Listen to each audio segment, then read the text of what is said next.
আমরা এখন অনেকেই অনলাইন কেন্দ্রিক চিন্তা ভাবনা করি, অনলাইনে কে কত ভাইরাল, কার কত ভিউজ বেশি হয়, হ্যাঁ, কার ফ্যান ফলোয়ার্স কত বেশি, এগুলো আমাদের কাছে এখন হকের মানদণ্ড হয়ে গেছে, অনেকের কাছে, সবার কাছে নয়।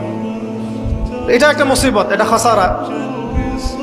মনে রাখবেন, বরেণ্য ওলামায়ে কেরাম এবং আল্লাহর ওলিগণ নিজেদেরকে এত জাহির করেন না, তারা নিজেদেরকে লুকিয়ে রাখতে চান, তারা ইজহার করা পছন্দ করেন না, তারা হক এবং বাতিলের মধ্যে মিশ্রণ ঘটান না, তারা হক এবং বাতিলকে স্পষ্ট করে দেন।